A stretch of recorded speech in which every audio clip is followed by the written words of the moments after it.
यहाँ पे इस बीच कपिल सिब्बल का भी नाम लगातार आ रहा है। तो आप दर्शकों को बताएं कि ये कपिल सिब्बल क्या इस बीच मनीष कश्यप के खिलाफ हैं, क्या है, क्या मामला है? कपिल सिब्बल साहब एज एन एडवोकेट कोर्ट में पेश हुए। मनीष कश्यप पे एनएसए लग चुका है। इस बीच सवाल ये है कि कब तक वो अंदर रहेंगे।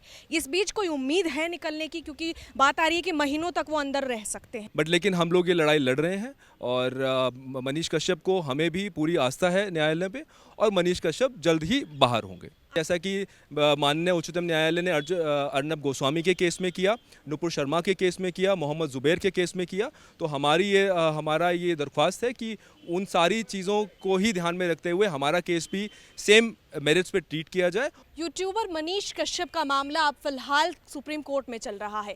तमिलनाडु, बिहार, दो राज्यों में ये टकराव आपने देखा ही होगा। ये कानूनी सिकंजा काफ़ी ज़्यादा फंसता चला जा रहा है, वहीं मनीष कश्यप की मुश्किलें भी बढ़ती चली जा रही है। इस बीच हमारे साथ बातचीत करने के लिए खुद मनीष कश्यप के वकील यहाँ सामने खड़े हैं और यहाँ पे पूरी अपडेट जनता को देंगे, दर्शकों को देंगे, और साथ ही साथ यहाँ जो हमारे साथ खड़े हैं आदित्य देशपाल, ये पूरी अपडेट। सबसे पहले तो आपका स्वागत है और आपसे सवाल यही है कि मनीष कश्यप का प्रकरण अब तक कहां तक पहुंचा? जी देखिए, जैसा आप लोग जानते ही हैं कि हम लोगों ने पिटिशन पहले से फाइल की हुई है और 6 तारीख को उस पर सुनवाई नहीं हो पाई थी। कल भी समय की कमी के कारण उसमें सुनवाई नहीं हो पाई थी, बट आज हम लोग न्यायालय के समक्ष प्रस्तुत हुए और हम लोगों ने अपना पक्ष रखा और हमारा पक्ष सुनते हुए, याचिका की सुनवाई करते हुए माननीय न्यायालय ने जो इसमें रिस्पोंडेंट्स हैं उन लोगों को नोटिस कर दिया है और state of Tamil Nadu, state of Bihar, union of India, इन लोगों को नोटिस कर दिया है और उन लोगों को रिप्लाई फाइल करने का टाइम दिया है। तो वो लोग रिप्लाई फाइल करेंगे और इसमें जो अगली तारीख है वो 21 अप्रैल लगाई है। जी, यहाँ पे इस बीच कपिल सिब्बल का भी नाम लगातार आ रहा है। तो आप दर्शकों को बताएं कि ये कपिल सिब्बल क्या इस बीच मनीष कश्यप के खिलाफ हैं, क्या है, क्या मामला है? देखिए ऐसा कहना गलत होगा कि कपिल सिब्बल मनीष कश्यप के खिलाफ हैं। कपिल सिब्बल साहब एज एन एडवोकेट कोर्ट में पेश हुए और वो स्टेट ऑफ तमिलनाडु के लिए पेश हुए थे, तो उनका पक्ष रख रहे थे। तो एज एन एडवोकेट ही अपीयर देयर। कोई इसमें कोर्ट के अंदर जब कोई एज एन एडवोकेट वकील की दृष्टि से कोई पेश होता है तो किसी से कोई पर्सनल नहीं रहता है। वकील के तौर पर वो पेश हुए और उन्होंने अपनी बात न्यायालय के समक्ष रखी।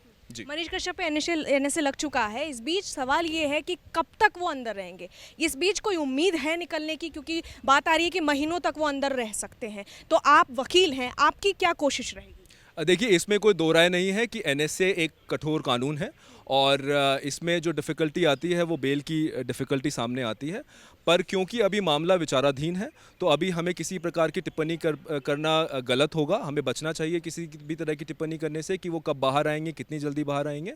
बट हमारी जो न्यायालय के समक्ष जो हमारी दरख्वास्त है वो यही है कि जितनी भी एफआईआर हैं, जो कि एक ही अपराध के ऊपर जो कई एफआईआर दर्ज हो गई हैं जिसमें एनएसए भी इंक्लूडेड है, उन सबको क्लब करके, कंसोलिडेट करके उन सबको स्टेट ऑफ बिहार में ट्रांसफ़र कर दिया जाए और जो भी उसमें आगे की जो इन्वेस्टिगेशन है, कार्रवाई है, वो स्टेट ऑफ बिहार में की जाए। अच्छा, आप वकील हैं, कितना मुश्किल हो जाता है एनएसए लगने के बाद क्लाइंट को इस केस में उसको छुड़ाना या फिर उसको सही साबित करना, ये कितना मुश्किल हो जाता है? देखिए बिल्कुल मुश्किल है क्योंकि एनएसए एक बहुत ही कठोर कानून है और बट लेकिन हम लोग ये लड़ाई लड़ रहे हैं और मनीष कश्यप को हमें भी पूरी आस्था है न्यायालय पे और हम लोग वेट करेंगे कि न्यायालय, उच्चतम न्यायालय इस पे क्या फैसला सुनाती फिर भी है। कोई उम्मीद कि हाँ, दर्शकों को या फिर उनके जो समर्थक हैं लगातार ये बात कर रहे हैं। एक तरफ तो एक पक्ष ये भी है कि जो एनएसए लगा है बहुत बढ़िया लगा है, बहुत सही हुआ इनके साथ, क्योंकि वो फर्जी तरीके से रिपोर्ट को दर्शाते थे। और दूसरी तरफ आपकी क्या कोशिश रहेगी, कब तक छूट जाएंगे, क्योंकि लगातार ये उम्मीदें बनती जा रही हैं?